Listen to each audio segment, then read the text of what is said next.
Welcome to Surviving Life's Traumas and Dramas podcast, where me and my family have come together to share our experiences of our traumas and dramas and hopes it will provide you a place of comfort and encouragement with zero judgment. Just real conversations of our journeys so you never have to feel alone on yours. Buying friends. Are we buying what type of friends? It's up to you. Yes. I think we already put Should have got $1 bills. Oh my god, you guys, right now, that's awesome. So, I have recently,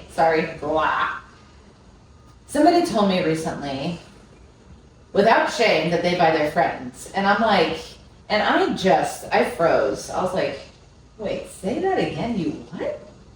And they're like, I buy my friends. I'm like, okay, let's elaborate. What do you mean by that? What do you mean? And what she was saying was, she buys people things so they can hang out with her, or buys people things so they can like go to the store with her, or go shopping with her. Oh, I'll buy you an outfit if you come to shopping with me. Or lets friends borrow stuff and maybe never get stuff back, or if they do return it, it's maybe not in the greatest shape. Mm-hmm. And I'm like, oh my damn, I have been doing that a majority of my life because I so badly wanted to have friends that I'm like, oh, come hang out with me. I'll give you gas money to pick me up, or at the time, I'll buy you an outfit if you want to go to the store with me, go to the mall with me. Or let friends borrow stuff. And I noticed that as I have done that throughout my life, I am giving so much of myself, and part of that buying is giving of your time and your energy, right? And so you're giving so much of yourself away, but what are you getting back in return? Fake friends. Fake friends. And I noticed that I was the only one that was reaching out to people, right? I was the only one that was inviting people places, or hey, I'm having a gathering, why don't you come? And let me tell you what, if I didn't reach out, guess what? I never heard from them. And if I needed something, if I hey, I need a quick ride to work because my car's in the shop, can you do that? Oh no, I'm sorry. Mm-hmm. Or hey, I need help moving, are you available? Oh no, I'm sorry. And people never showed up for me, but golly, did they love it when I showed up for them, when I gave them my time, my money, my energy. Mm-hmm. And so that hit me like a ton of bricks. So much, in fact, that what you said previously of, fuck that. Mm-hmm. You know what? If you're going to be like that, that's the kind of person that you want to be, that's fine. You can do that over here, but I'm done. Mm-hmm. And so, especially after my brother, passed away, I have a different perspective on life now. Mm-hmm. And I have a different perspective how I want to spend my time and energy, and especially my money, but how I want to spend my time and energy, and who I want in my life to spend that time and energy with. And let me tell you what, oh my God, have I been surprised, and it has been really heartbreaking. But I have been really surprised the people that have shown up and the people that haven't shown up.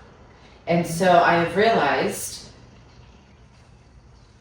that I don't really have a lot of friends, and I'm okay with that. Mm-hmm. Because I rather have one good, real friend than a slew of fake ass people. Quality over quantity. Absolutely. Mm-hmm. I was just talking to one of my grandsons about that this week, about friends, and it's better to have one real friend that has your back, that, all these things, than to have a multitude of friends that don't care. Yeah. But since the passing of Joe, it's It's changed a lot. Yeah. I came prepared. Well, there's more for you. But it's changed a lot. It's like my life, you know, but two, it helped me see who was really there for me. But then it also, well, I'm a friend anyway. I'm just there for people. That's just who I am. And but as far as buying friends, I used to, and I didn't think of it. I never thought of it as buying friends. But it's like, you know what? I got the money. We all want to go. It's on me. Yeah. You know, and but I look, that was when I was a teenager, and I think, no, they were there for me. It was, yeah, they were there for me. Not like I was there for them, but, yeah, that's a really good point. Well, and I think it's different too, like buying stuff for your friends and then buying your friends. Yeah. Exactly. It's nice, you know, like gifts is some people's love language. Yes. You know, it's like see an owl at the store, you know, like I immediately will think of, you know, Letitia. And it's, you know, one of those things where it's like, it's just one of those things where in that moment it would be fun to buy that thing to her, but she doesn't expect it. That's very different. Yeah. You know, I think the friends, at least in my experience, that I've bought, expect that. Yes. Like Yes. if we go out to dinner or go somewhere, like they just expect me to pay for things. Yes. It's like, when's it your turn? Right. Yeah. Like, you know, I'm not made of money either. Right. You know, so just kind of meeting your friends on their level. Yeah. You know, matching energies. Yes, absolutely. Obviously, there's a time and a place where that might change. You know, there are different seasons of life. But I think there is a big difference from buying things for your friends. Yes. You know, because you want to, and you know, it's out of the kindness of your heart, and Yeah. then buying things because your friend expects that. Yeah. Well, and you touched on something a moment ago where you said matching energy. And I absolutely love that because that is exactly where I'm at. I am going to match my energy with yours. I'm going to give as much as you're giving. I'm going to be a part of your life as much as you're a part of my life. But I am no longer going to beg, chase. Yep. I'm not chasing anymore. I'm not begging for friends anymore. I refuse. And that includes family too. Yeah. Family, friends, all of it. Because people, like you were saying, they don't match your energy. And so it's an energy match. And, but I do also like what you said too, is because there is a difference, right? There is a difference between buying your friends, like, you know, if you want to just buy something for somebody just because of the kindness of your heart, they're not expecting it. But if you go out to eat and they're like, oh, well, you invited me, so of course you have to pay because you invited me. Or you got this, right? Yeah, it's like, Yeah, I guess. oh no, bitch, I'm not, no. So freaking rude. So, Yeah. The only people I'm ever gonna go above and beyond and chase after are my children. Period. Like there's not gonna be one other person in this world.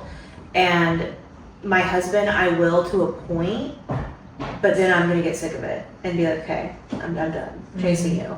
But the only people that could literally do anything, and I'd still be like, no, wait, come back. Are my children. yeah, That's that's a it. good point. That's a really good point. That is it. And after I had a similar experience when my father passed away, where I got to a point where I didn't have the expectation that people had to know because I wasn't sharing it with everyone that he passed.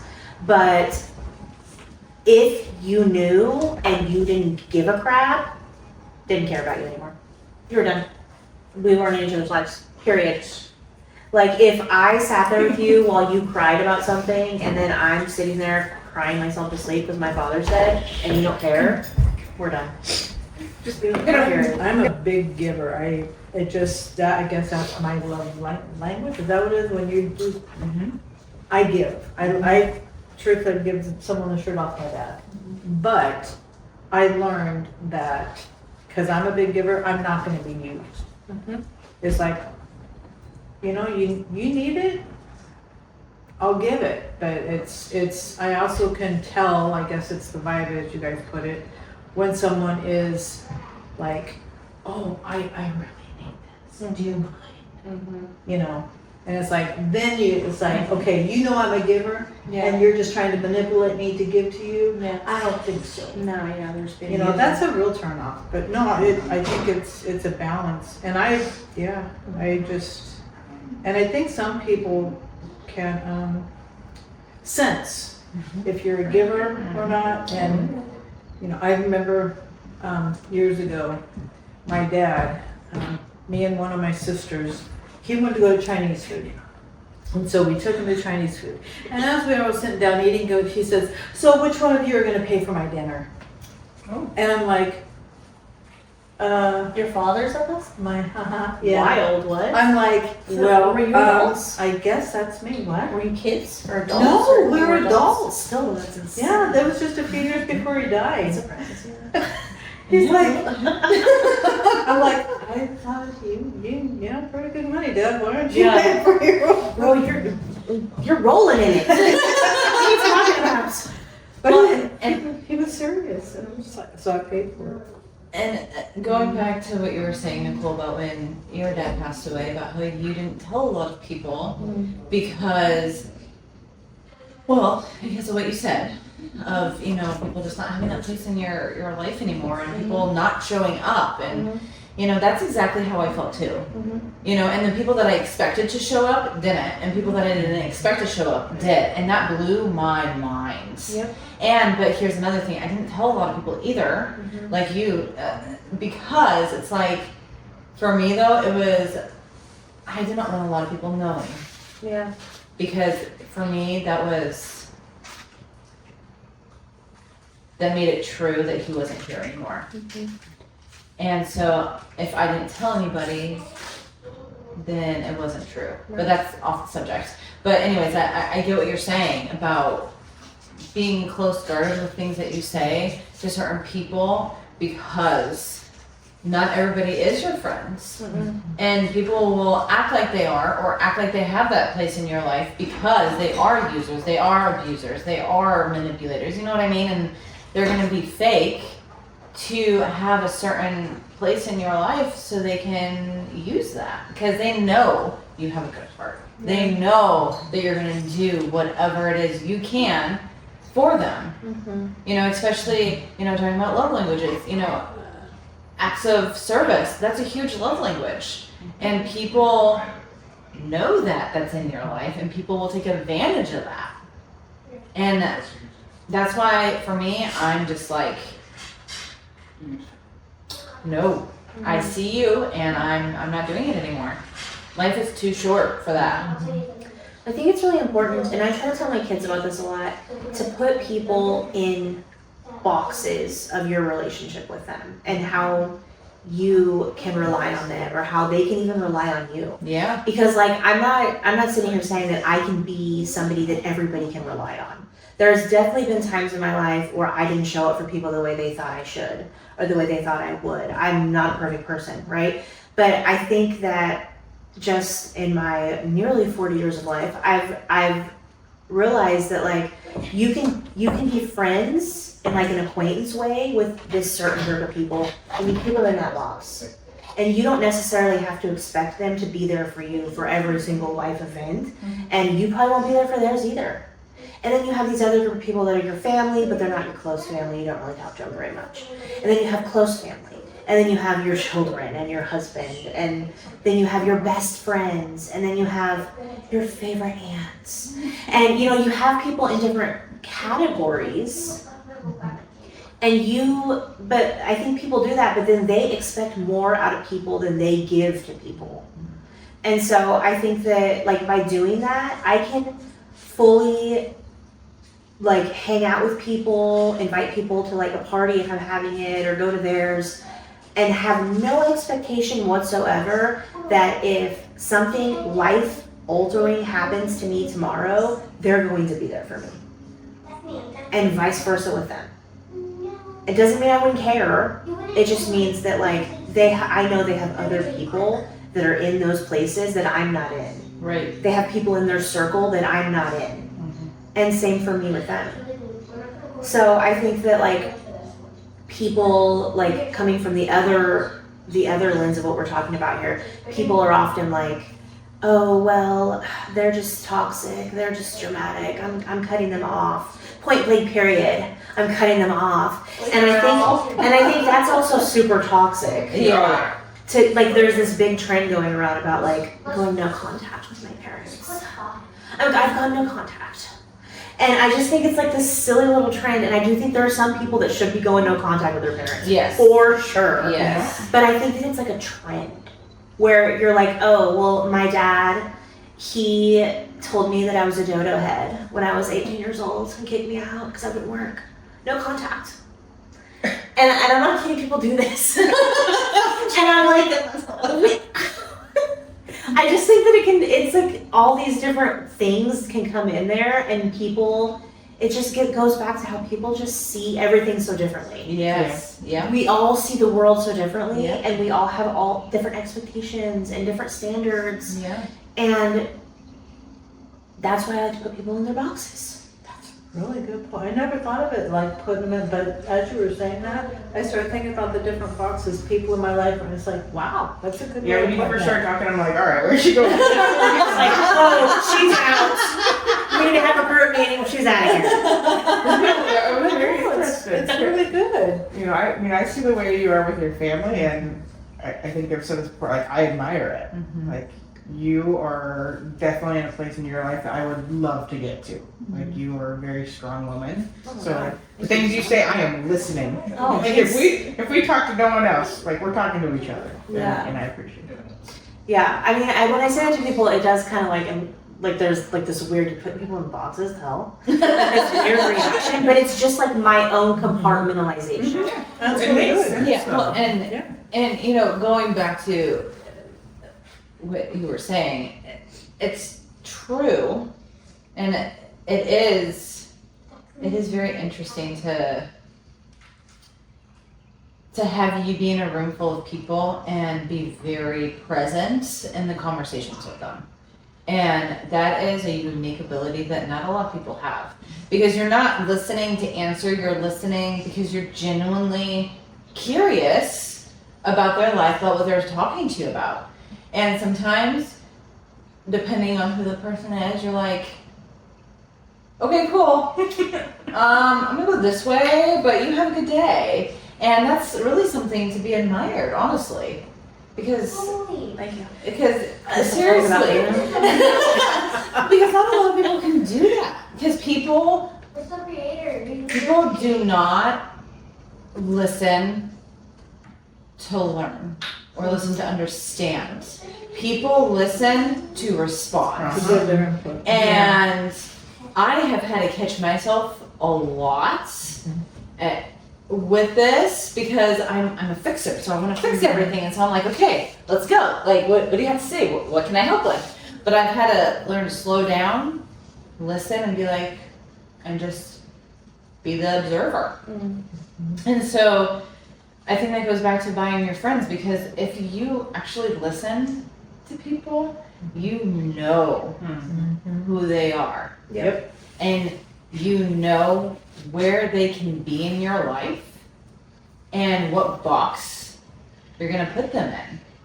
And I think that is really important, because then you know who's going to be real. Yeah, and it saves you a headache. It saves you tears.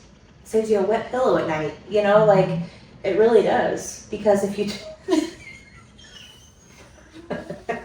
I said that, I see your face start. But it's true. The tears on your pillow.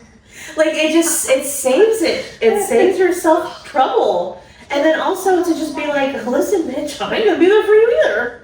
Yeah. Like because I don't feel like we have that kind of a thing. Right. You know, like, do I care about you and that you're doing well? 100%. Right. I care about everyone's doing well, for the most part. But like, if we don't have that, then that's okay. You have that with someone else. Yeah. You don't need that from me. I'm not God. Right. And Right. you can't fix everything for everyone. Right. It's true. Yeah. Yeah. Also, I just want to point out that when we were teenagers, And that's a wrap with that one. Okay, go. when we were teenagers, you would always, when you were talking about this in the beginning, it reminded me, you would always be like, hey, you want to come to Taco Bell with me? I'll buy you a burrito. Yeah. Or you want to come to the store with me? I'll buy you this thing. And I remember being like, you don't have to buy me something, bro. We could just hang out. I mean, you probably did still buy me things sometimes. All the time. I was a broke bum. I was broke too, but It's true, but you think you had a job. I was working at the time. I was making a living.